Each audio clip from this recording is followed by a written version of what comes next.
Bueno, hermanos, Dios le bendiga. Hoy vamos a seguir con el tema que llevamos mirando, era la doctrina del pecado. Así que hoy vamos a ver el pecado imperdonable. El pecado imperdonable. Uno se preguntará, pero ¿cómo puede ser que hay un pecado que es imperdonable, sabes? Un pecado que no se puede perdonar, después de que la Biblia dice otra cosa, que si confesamos nuestros pecados, Dios nos va a perdonar. Pero ¿por qué hay un pecado en la Biblia? Porque según Jesús, es Jesús mismo que lo dijo, que hay un pecado que nunca, jamás, de los jamases, si existe esta palabra, se podrá perdonar, jamás. Así que quiero que me acompañe en Marcos capítulo 3, de versículo 28 a 30. Marcos capítulo 3, de versículo 28 hasta 30. Eso es Jesús hablando, ¿vale? Jesús habla a esta gente porque Él entró en una casa. Vamos a ver un poquito más de la historia desarrollada más adelante. Pero Jesús les habla así a los líderes religiosos, algunos líderes religiosos que habían descendido desde Jerusalén para escucharle. Así que le criticaban a Jesús todo lo que Jesús hacía. Lo más normal en aquella época es que los líderes religiosos deberían ser los primeros a identificar a Jesús como el Mesías. Deberían ser los primeros a saber que sí, que Jesús de verdad es el Hijo de Dios.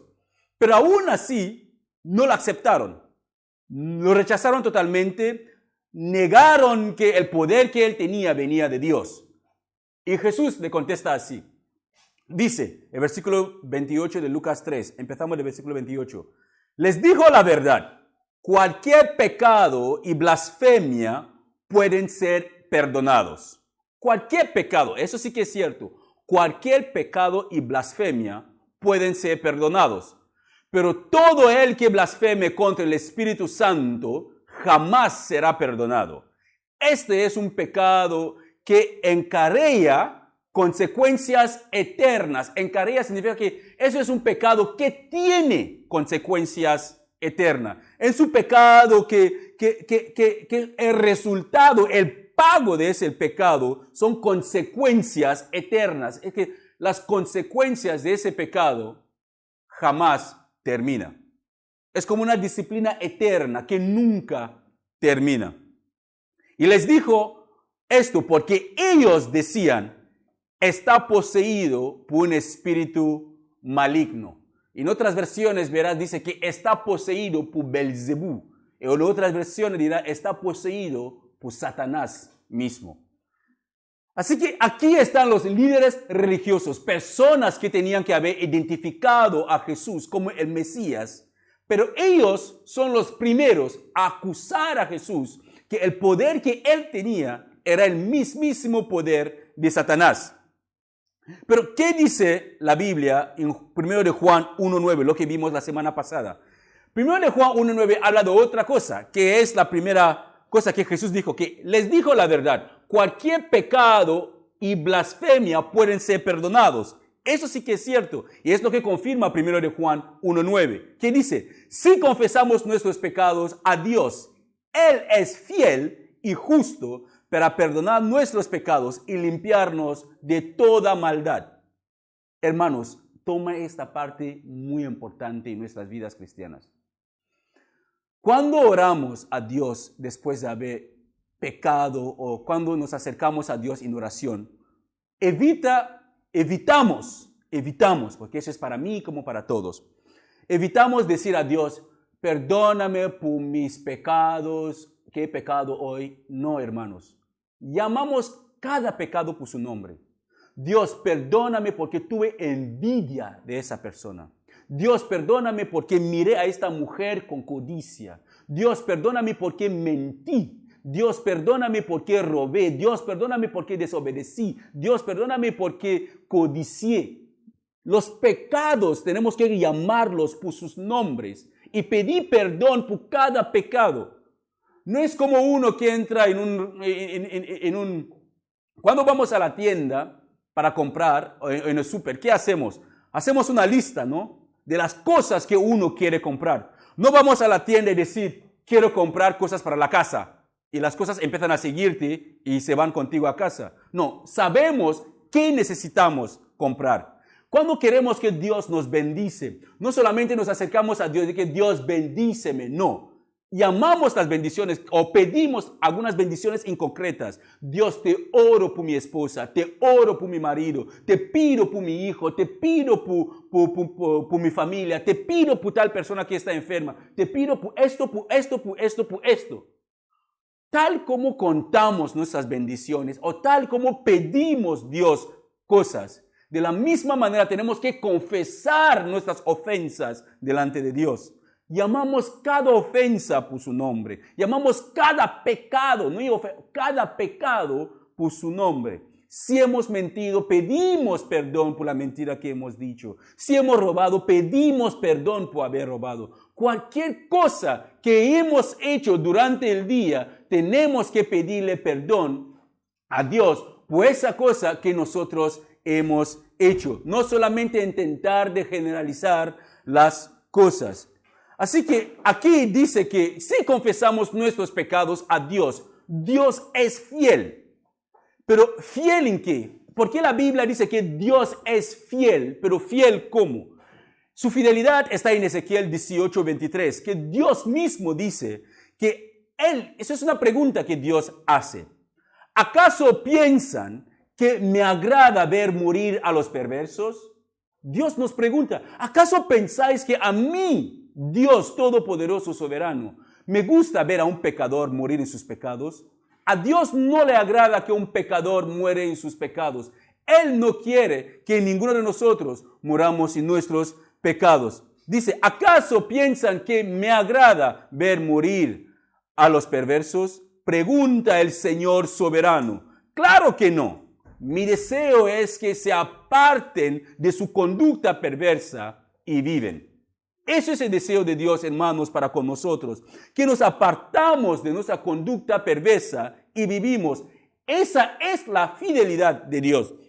Dios es fiel en el sentido que si nos apartamos de nuestra conducta perversa, si nos arrepentimos de nuestros pecados y nos apartamos de este pecado, Dios es fiel para perdonarnos y limpiarnos de toda inmundicia. El versículo que hemos visto más antes, Juan 1, 1 Juan 1:9, dice también que Dios no solamente Él es fiel, pero Él es justo. Entonces, ¿cómo podemos ver la justicia de Dios? La justicia de Dios se ve en 1 Juan 1:7, donde Dios promete limpiarnos de nuestros pecados con la sangre de su Hijo si permanecemos en la luz y tenemos comunión unos con otros. Dice 1 Juan 1:7. Si vivimos en la luz, así como Dios está en la luz, tenemos comunión unos con otros y la sangre de Jesús, su Hijo, nos limpia de todo pecado. Así que si permanecemos, si decimos que somos cristianos, tenemos que vivir como cristianos, como digno de ser llamado cristianos. Si decimos que somos hijos de Dios, nuestras vidas deben demostrar que somos hijos de Dios. Y si somos hijos de Dios, es normal que tenemos comunión unos con otros. Es normal que si yo soy cristiano, veo a mi hermano que tiene una necesidad, no solamente le voy a decir que Dios te bendiga, que Dios te guarde. Hermano, voy a orar por ti. Si tengo la posibilidad de ayudarle, es mi deber como cristiano echarle una mano, ayudarle en todo lo que yo puedo. La Biblia dice que el que sabe hacer lo bueno y no lo hace, le he contado como pecado.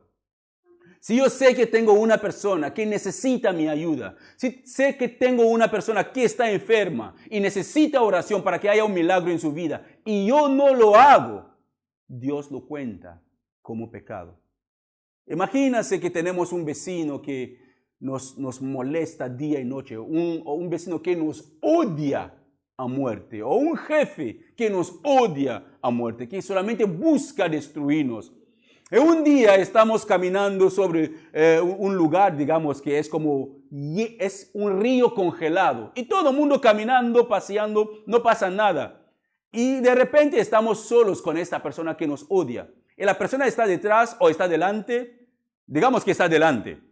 Y se le rompe el hielo donde la persona está y la persona cae dentro del agua fría y se está ahogando y está gritando, ¡socorro, socorro! Y nosotros lo vemos, es esta persona que me odia, te vas a morir ahí.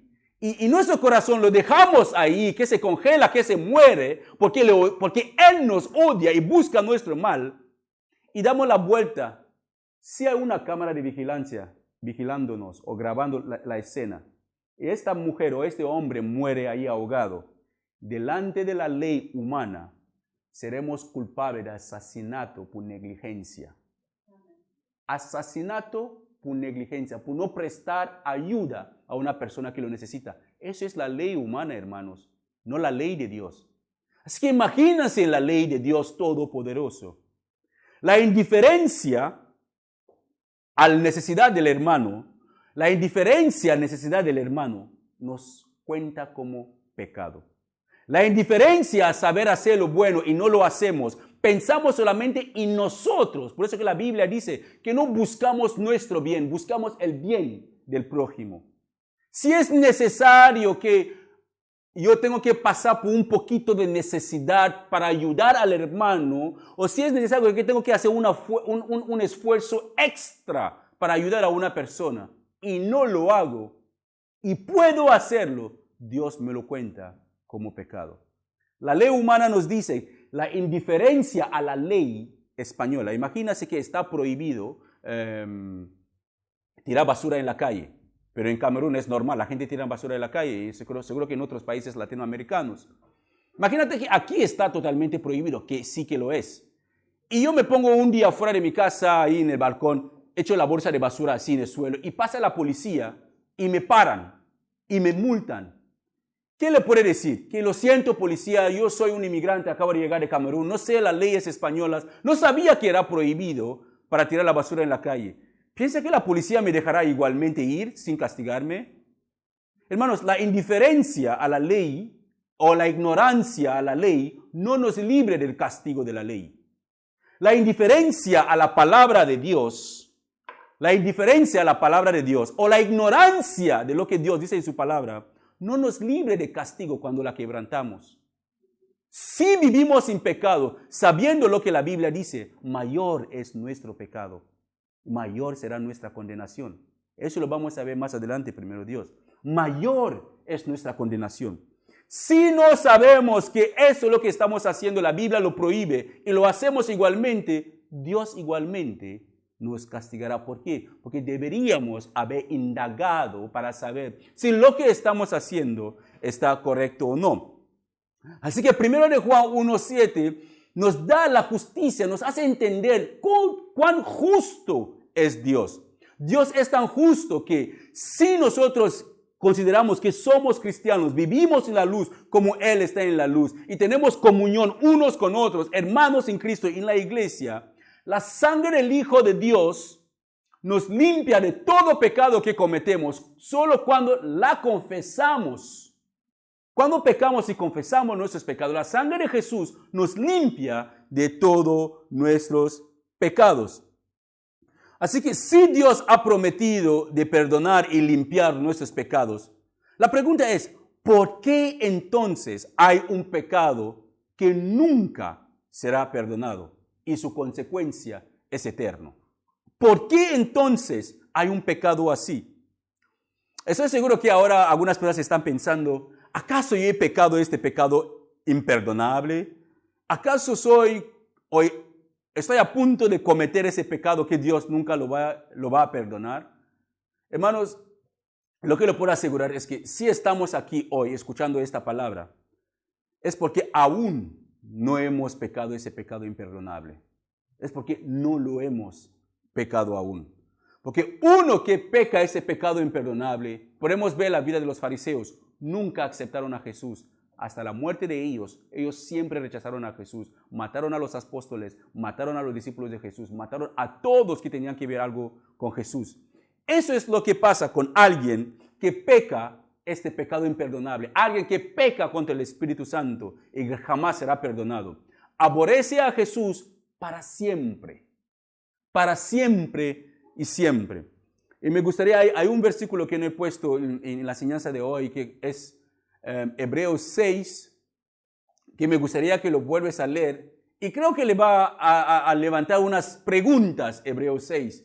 Y me gustaría que ustedes usan, si lo lean, usan la Biblia de estudio que les di y échale un vistazo a ver qué es la explicación que da Hebreos capítulo 6. Así que vamos a regresar, hermanos, al Evangelio según Marcos. Vamos a ver el capítulo 3 de Marcos a partir del versículo 20. Vamos a intentar explicar lo que pasó para que Jesús pudiera decir a esos hombres que sus pecados, el que peca contra el Espíritu Santo, nunca será perdonado.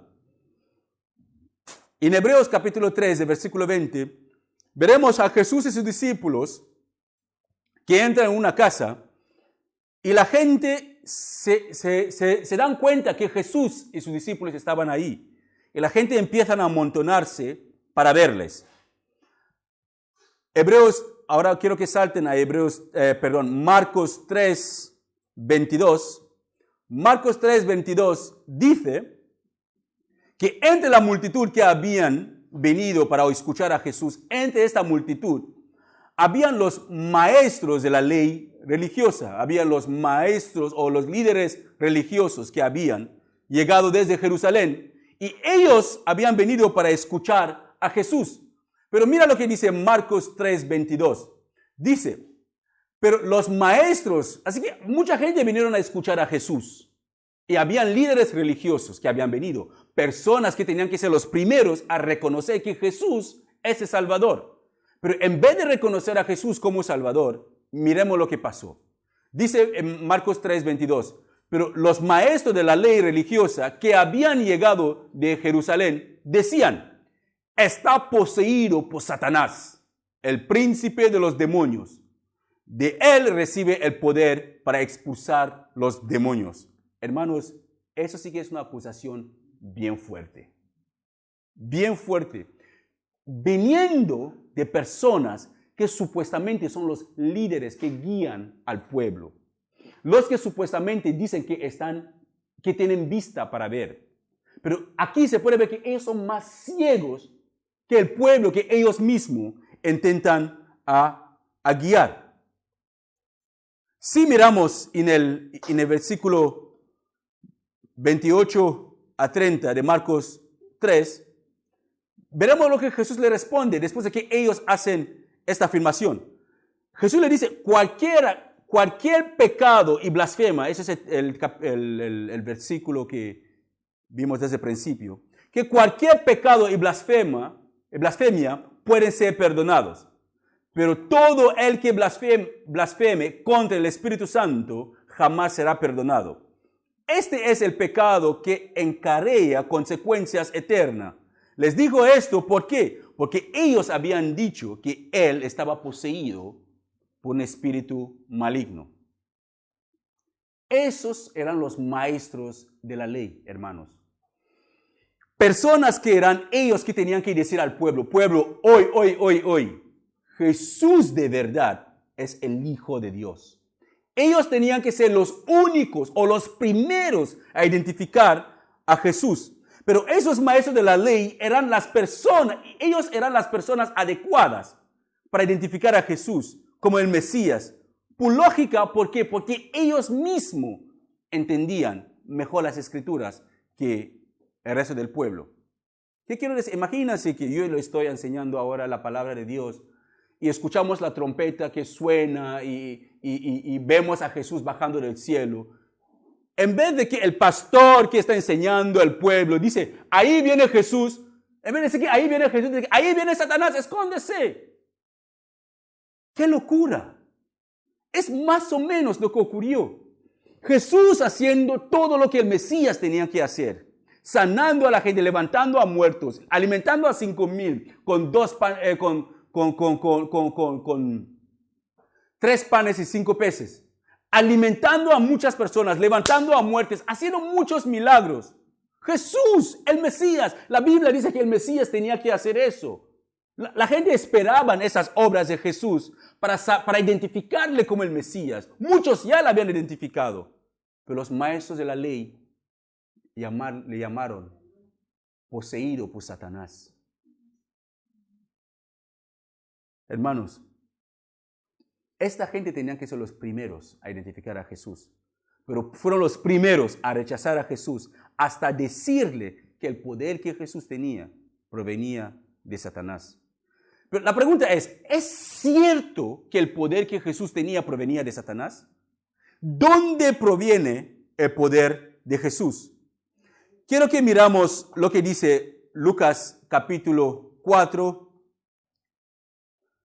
Vamos a ver el versículo 1 de Lucas capítulo 4 y el versículo 14. El versículo 1 de Lucas 4 dice: entonces Jesús, lleno del Espíritu Santo, regresó al río Jordán y fue guiado por el Espíritu en el desierto. En el capítulo 4, en el capítulo 3 anteriormente, Jesús se bautizó, se fue y fue bautizado por Juan el Bautista. Y Juan el Bautista le bautizó y bajó el Espíritu Santo del cielo y vino sobre él como una paloma. Y Jesús fue lleno del Espíritu Santo en ese momento. En 4.1 dice que el mismo Espíritu Santo que llenó a Jesús el día de su bautismo. Por eso que le estaba diciendo, hermanos, que después del bautismo de un cristiano, tiene que pedir por la llenura del Espíritu Santo. Es necesario ser lleno del Espíritu Santo para hacer la obra que el Señor tiene en la vida de esa persona.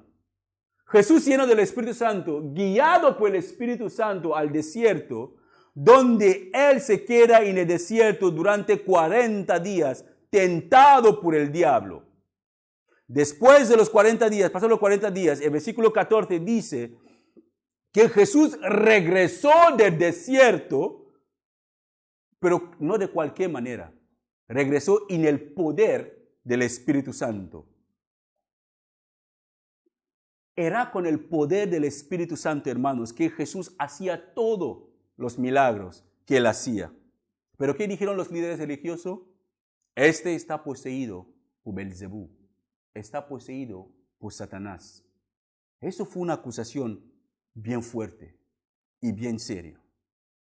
Eso era una blasfemia. Palabras ofensivas al Espíritu Santo. Y eso es un pecado, hermano, que Jesús les dijo a esos líderes religiosos: vosotros que tenéis ojos para ver, habéis visto todo lo que he hecho. Yo mismo soy este Mesías, vosotros lo sabéis. Sabéis muy bien que mi poder no proviene de mí. Sabéis muy bien que Dios está conmigo. Sabéis muy bien que todo lo que hago es obra de Dios mismo. Pero aún así, decís que yo estoy poseído por Satanás. La gran pregunta que me gustaría que nos hacemos es: ¿cómo sabemos si nosotros mismos no hemos caído o no hemos pecado contra el Espíritu Santo? Y la otra pregunta ¿es posible que en nuestro tiempo, en esta época, alguien puede pecar o blasfemar contra el Espíritu Santo? Estoy seguro que muchas personas que están sentadas aquí o los que escucharán este mensaje después, estoy seguro que en algún momento en nuestras vidas resistimos el llamado del Espíritu Santo para arrepentirnos, para apartarnos de nuestros pecados. Fuimos rebeldes. Y también los que eran católicos, estoy seguro que si alguien aquí era católica o católico antes, y fue a una iglesia evangélica y vio algo de gente hablando en lenguas o vio sanidad, seguramente que hubiera llamado esto una manifestación satánica. Los católicos le llaman así, que es diabólico. que no creen en algunas de las cosas que la Biblia, digamos, que un creyente tiene que creer. Pero hay momentos, como le he dicho antes, que hemos resistido al Espíritu Santo. Hemos rechazado su llamado. Hemos llamado a los cristianos llenos del Espíritu Santo, locos, poseídos mismo por el diablo. Lo hicimos, porque creo que yo lo hice. Y no sé si soy el único aquí que es el pecador más terrible. Pero yo estoy seguro que en algún momento en nuestras vidas rechazamos el Espíritu Santo. Pero aquí estamos, escuchando la misma palabra que el Espíritu Santo nos está guiando. Aquí estamos en una iglesia. Algunos escucharán esta predicación más tarde. Eso para mí, hermanos, es una demostración para decirnos o para hacernos ver que no hemos cometido este pecado imperdonable. Es cierto que resistimos al Espíritu Santo. Es cierto que rechazamos el llamado del Espíritu Santo. Pero aún no hemos cometido este pecado imperdonable.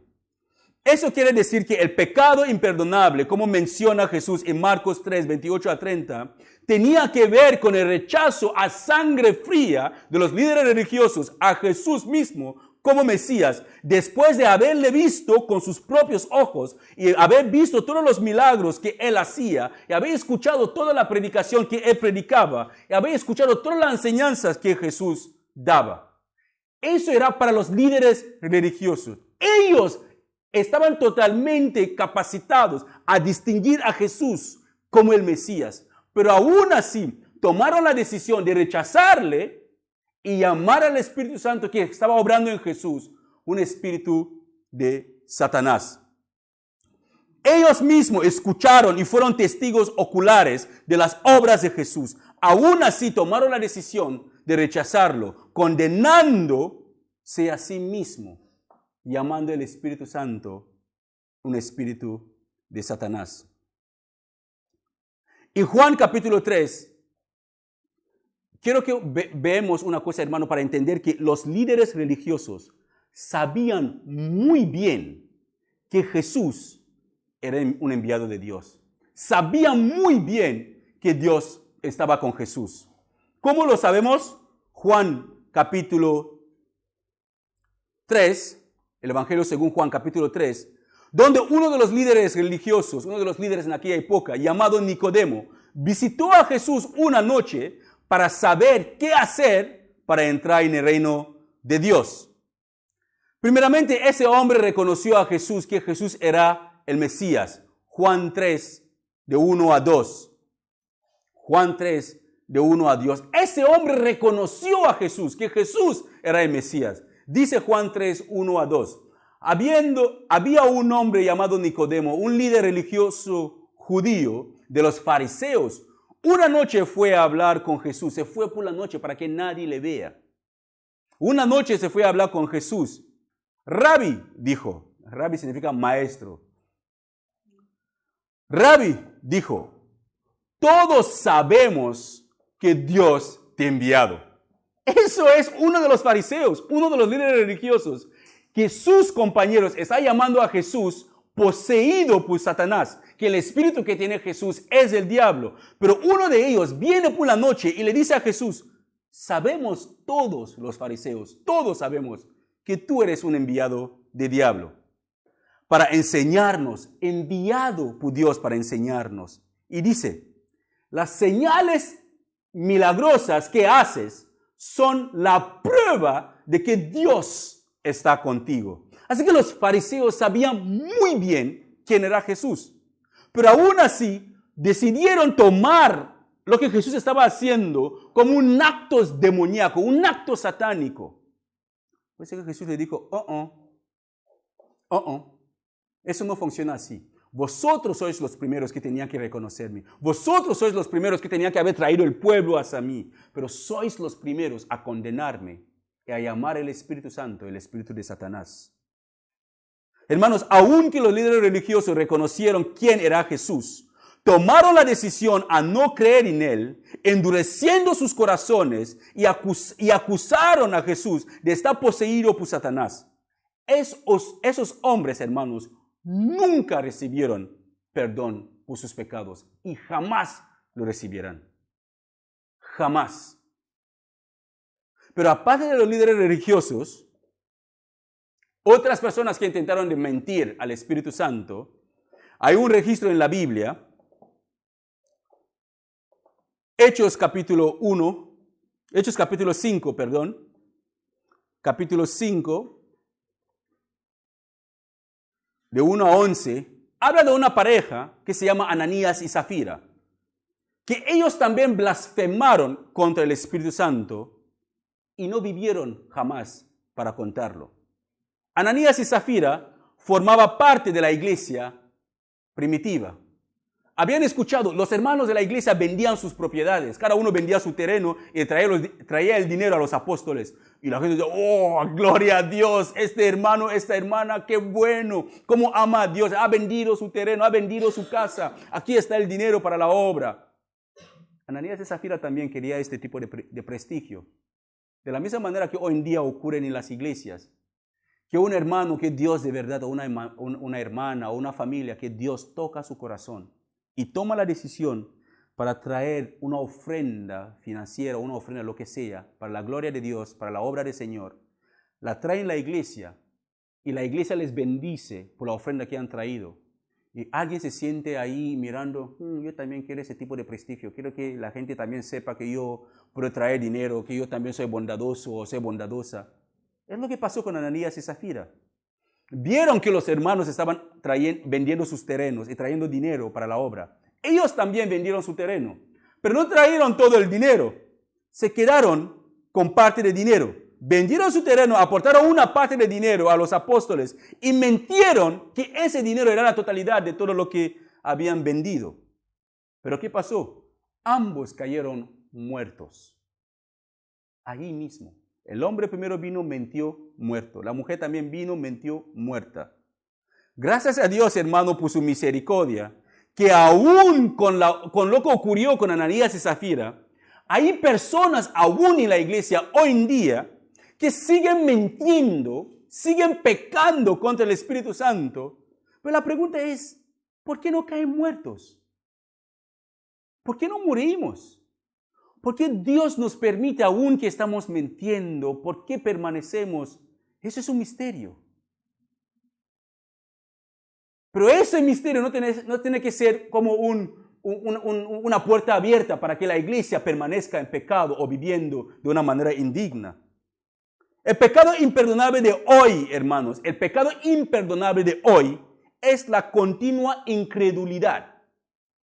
La continua incredulidad. Porque el Espíritu Santo actualmente está convenciendo a mucha gente del pecado y de la justicia y del juicio de Dios. Está convenciendo al mundo entero, según Juan 16:8. Eso es obra del Espíritu Santo. Traer al mundo, que el mundo entienda que un día Dios va a juzgar el mundo. Hay personas sentadas en las iglesias que no están convertidas. De lunes al sábado viven en pecado. Mienten, fornican, adulteran, miran pornografía, roban, hacen muchas cosas de lunes a sábado. Y el domingo vienen, Dios le bendiga, hermanos. ¿Cómo estás, hermana? En victoria, gloria a Dios. Hermano, ¿cómo está? Aleluya, poderoso es Dios. Pero que sus vidas es una mentira. ¿Por qué esos hermanos no caen muertos? ¿Por qué Dios les permitamos que vivamos aún que estamos viviendo en pecado, blasfemando contra el Espíritu Santo? Eso es la pura gracia y misericordia de Dios para con nosotros, hermanos. Como me viste en Ezequiel, Dios no quiere que ningún pecador muera en sus pecados. Así que resistir esta convicción del Espíritu Santo y del pecado y permanecer sin arrepentirse voluntariamente, eso es blasfemia contra el Espíritu Santo, porque cualquier persona que muere en sus pecados sin arrepentirse nunca tendrá perdón de pecados. No hay perdón de pecado, ni en este ciclo, ni en el venidero, para una persona que rechaza el llamado del Espíritu Santo para confiar en Jesús como su Señor y Salvador. Y si esta persona muere en su incredulidad, no hay más otra oportunidad para esa persona. Hermanos, quienes han recibido el conocimiento de Jesús como el Hijo de Dios y aún lo rechazan, estarán sujetos a un mayor castigo que aquellas personas que nunca conocieron a Jesús. Cualquier persona que ha recibido el conocimiento de Jesús como Señor y Salvador y permanece en su pecado y muere en sus pecados, nunca recibirá un castigo aún mucho mayor que una persona que nunca conoció a Jesús. Mira lo que dice Juan, el Evangelio según Juan, el capítulo 9 a 41. Dice que si fueras ciego, no tendrías pecado. Mas ahora, porque dices, vemos, vuestro pecado permanece. Así que una persona que dice, yo no soy cristiano, yo no creo en Dios, yo no entiendo el Evangelio, yo no quiero a Dios, y muere en sus pecados, será condenado igualmente, porque no tenía al Salvador. Pero una persona que dice, yo soy cristiano, yo creo en Dios, yo soy victorioso en Cristo Jesús, todo lo puedo en Cristo que me fortalece, pero permanece en pecado porque dice que yo veo, yo tengo la luz, yo soy cristiano, yo soy hija de Dios o yo soy hijo de Dios, pero sin su vida no hay arrepentimiento y muere en sus pecados, está acabado. Está acabado, hermanos, según la Biblia. Proverbios 28:13 nos dice, quien esconde sus pecados jamás puede alcanzar misericordia. Pero quien lo confiesa y lo deja, recibe el perdón de Dios. Si confesamos nuestros pecados, alcanzaremos la misericordia de Dios. Pero si intentamos esconderlo, nunca seremos perdonados. Voy a concluir, hermanos, repitiendo las mismas palabras de nuestro Dios que está en Ezequiel 33:11. Eso es Dios hablando. Y quiero que en la parte donde ves israelita, ponga su nombre. Yo voy a poner Alex en esta parte. Ponga su nombre en esta parte donde ves israelitas. Dice, ese Señor hablando a su pueblo, a nosotros. De mi parte, que yo no quiero que muera la gente malvada. Lo que quiero es que dejen su mala conducta y vivan. Que dejen su mala conducta y vivan. Alex, cambie su mala conducta. Deje de hacer lo malo y no morirán. Iglesia de Jesús, cambien su mala conducta. Dejen de hacer lo malo y no morirán.